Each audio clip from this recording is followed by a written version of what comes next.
বন্ধুরা কেমন আছো তোমরা? আশা করি ভালো আছো। আজকে তোমাদের ক্লাস 2 গণিত বইয়ের 2025 সালের পৃষ্ঠা 54 যে খালি ঘরগুলো রয়েছে সেখান থেকে আমি কয়েকটি খালি ঘর তোমাদের করে দেখাবো। আশা করি এই অঙ্ক খালি ঘর যে কয়টা আমি দেখাবো এগুলো করলেই বাকিগুলো তোমরা অনায়াসে করতে পারবে।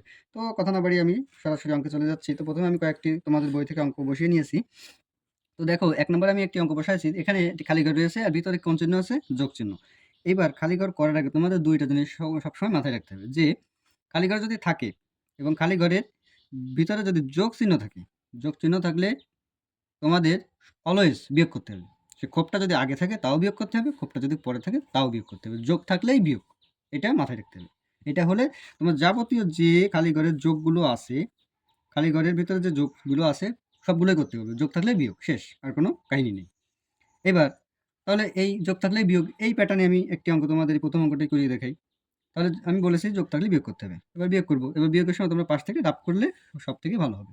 তো দেখো এখানে বিয়োগ করার জন্য আমরা জানি বড় সংখ্যাটা আগে বসাতে। তো রাফে আমরা দেখবে বড় সংখ্যাটি আগে বসিবে ১৬ আর ছোট সংখ্যা আছে ৯। ৯ টা তলে বসে বিয়োগ করব। আমি কি বলছি? যোগ খালি ঘর থাকবে, যোগ চিহ্ন থাকলেই বিয়োগ। তাই বিয়োগ করব। তো ৯ থেকে ১৬ সরাসরি গুণে যেতে পারো। ৯ থেকে ১৬ গুণে যাও। ১০, ১১, ১২, ১৩, ১৪, ১৫, ১৬, ৭। উত্তর আসলে কত? ৭। তাহলে এখানে উত্তর বসবে কত? ৭। দেখো এবার যোগ করে দেখো ৯ এর সাথে যোগ করলে ১৬ই হবে। আশা করি বুঝতে পারছো। এবার আসি বিয়োগে।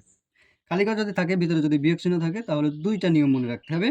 একটি হলো খালি ঘরও আছে, বিয়োগ চিহ্ন আছে। এবার দেখতে হবে বিয়োগ চিহ্ন যদি থাকে খালি ঘর কোথায় আছে?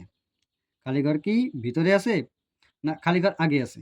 যদি খালি ঘর পরে থাকে তাহলে বিয়োগ করতে হবে। খালি ঘর কোথায় আছে? এটা এই খালি ঘরটা দেখো এটা আছে ভিতরে, তার মানে এটা বিয়োগ করতে হবে। আবার দেখি আমি পরবর্তী একটা অঙ্ক, এখানে একটা অঙ্ক আছে দেখো বিয়োগ চিহ্ন আছে কিন্তু খালি ঘর কোথায় আছে? আগে আছে। খালি ঘর যদি বিয়োগের সময় আগে থাকে তাহলে যোগ করতে হবে। তাহলে কি করতে হবে? যোগ। আশা করি তোমরা বুঝতে পারছো। তো আমি ২ নম্বর অঙ্কটি তোমাদের সমাধান করে দেখাবো। এখানে দেখানোর জন্য তোমাদের পাশে একটু রাফ করবা তাহলে ভালো হবে। আমি কি বলছি? বিয়োগ চিহ্ন থাকবে এবং ক্ষোভটা পরে থাকবে।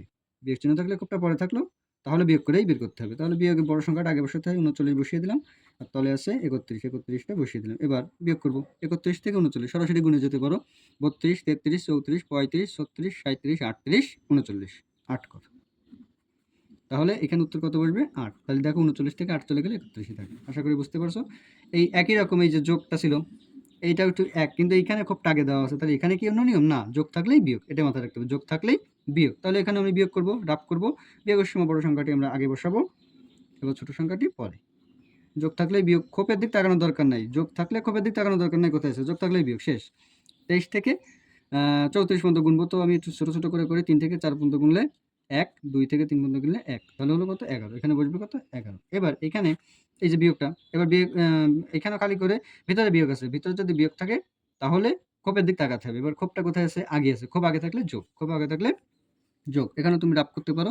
তাহলে যোগ করার সময় বড় সংখ্যাটি আগে বসাই, সমস্যা নেই। এখানে যোগ করব, যোগ চিহ্ন দিলাম। ৯ থেকে ৫, ১০, ১১, ১২, ১৩, ১৪, ১৪ র ৪ হাতে আছে ১, ৩ আর ১ ৪, ৪ আর ৪ ৮। তাহলে এখানে কত বসবে? ৮৪। তাহলে ৮৪ থেকে ৩৯ চলে গেলে থাকবে হলো ৪৫। এবার আসি ৩ সংখ্যার এই ক্ষোভটা। এই অঙ্ক যদি করতে যাই তাহলে আমাদের আগে প্রথম কাজটা করে নিতে হবে। এই যে এখানে কি বলছে? যোগ বলছে। তাহলে ১২ আর ৯ কত হয়? যেটি যোগ করব। ১২, ১৩, ১৪, ১৫, ১৬, ১৭, ১৮, ১৯, ২০, ২১। তাহলে কত হলো? ২১। এখানে আমি ২১টা বসিয়ে রাখলাম। এবার এখানে ২১টা বসিয়ে রাখার পরে তোমরা মনে করো এইখানে এইটা যদি পাশ থেকে রাফ করে নিয়ে আসো তাহলে এখানে আর করার দরকার নাই। এই মূলত এখানে সংখ্যাটা কত হলো সেটাই মনে রাখতে হবে। তাহলে এখানে আমাদের হলো ২১। এখানে হলো কত? ২১। আর এখানে আছে বিয়োগ চিহ্ন, এখানে আছে ক্ষোভ। তাহলে ক্ষোভটা বিয়োগের ক্ষেত্রে এটুকুর কাজ কিন্তু শেষ। তাহলে এটুকু আর নাই।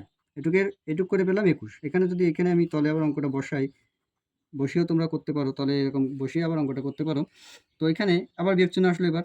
আসার পরে দেখতে হবে বিয়োগের পরে ক্ষোভের দিক তাকাইতে হবে। ক্ষোভটা কোথায় আছে? ভিতরে। তাহলে ক্ষোভ যদি ভিতরে থাকে তাহলে বিয়োগ করেই বের করতে হবে। তো পাশে এবার রাফ করব, বিয়োগ করব ২১ এর থেকে ১৩, এটি বিয়োগ করব। তাহলে ১৩ থেকে ২১ পর্যন্ত সরাসরি যদি গুণে যাই ১৪, ১৫, ১৬, ১৭, ১৮, ১৯, ২০, ২১ কতবার হলো বন্ধুরা? ৮ কর। তাহলে এখানে কত বসবে? ৮। তাহলে ২১ এর থেকে ৮ চলে গেলে ১৩ থাকে। আশা করি তোমরা বুঝতে পারছো এবং লাস্টের এই অঙ্কটি একটু ভিন্ন রকম। এই অঙ্কটি এই অঙ্কটি একটু ভিন্ন রকম। এই অঙ্কটি তোমরা আশা করি বুঝতে পারছো। এরকম অঙ্ক থাকলে এভাবে করে সমাধান করতে পারো। তো ভালো থেকো। আজকের ভিডিও এই পর্যন্ত।